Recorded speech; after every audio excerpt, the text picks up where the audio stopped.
The first effect of sin is that a person is prevented from knowledge.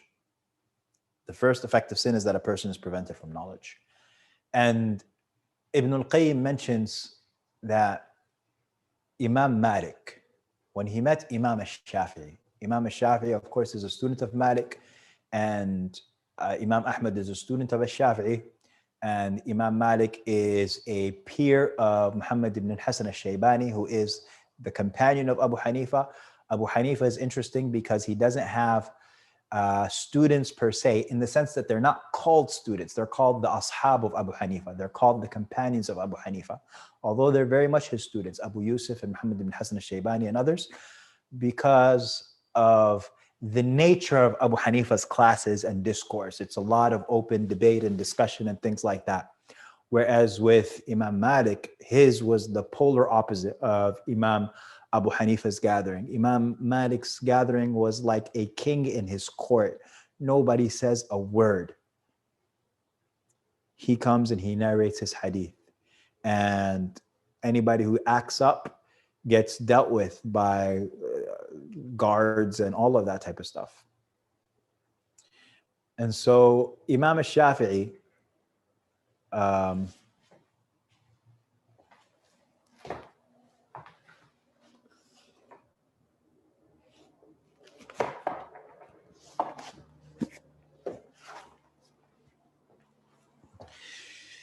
this here is the magnum opus of Imam Malik, okay? This is Al-Muwatta. Al-Muwatta is the oldest book that we have in Islam after the Quran. There is no book that is older that we still have today. Imam Malik died in the year 179. Obviously, the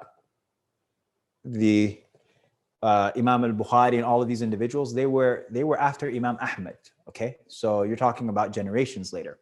Imam Malik, rahimahullah, this book is a collection of hadith. So it is way older than Sahih al-Bukhari and Sahih Muslim and these individuals. But again, the science of hadith hasn't been, Imam Malik caught the collection of hadith. His Shaykh Ibn Shihab al-Zuhri was the famous node. He is one of the great scholars of the younger tabi'een. And so Imam Malik is considered from the third generation, the tabi' al-tabi'een. His book is not just hadith. It is his own statements, his own fiqh positions, as well as the statements of the Sahaba and the actions of the people of Medina, which is where obviously he was born and raised and lived his whole life and never left. So this is a book that he used to come and narrate to his students for years and years and years. And people used to come from all over the Muslim world to study and to receive the Muwatta from Imam Malik. And then they would go out into the world, and it was like the greatest degree in the world. They used to say it was from zinati dunya, and يقول الرجل حدثني Malik. For them to be able to go back to their towns or whatever and say, Malik narrated to me, that was like I wish that I could say it's a degree from Oxford or Harvard, but it was better than that, because you are this is the oldest book in Islam by one of the greatest scholars in Islam, with the traditions of the Prophet sallallahu alaihi wasallam, and then you go back to your towns and teach these people, right? You are, in any case, Imam Malik rahimahullah, this book was memorized by Ash-Shafi'i before he came and he met Malik. He went to Malik to go and learn from him and to get the Muwatta from him as well. But before he did, as a teenager, he memorized the book. Cover to cover, he had photographic memory. Imam Shafi'i is famous for this, okay?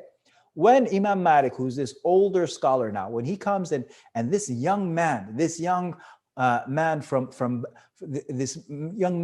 Quraysh, this young man from Banu Hashim, Imam Shafi'i rahimahullah ta'ala, when Imam Malik sees his incredible brilliance,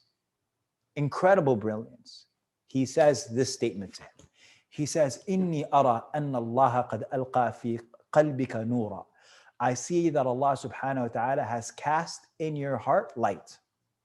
I see that Allah subhanahu wa ta'ala has cast in your heart light, so do not extinguish it with sin. Do not extinguish it with sin.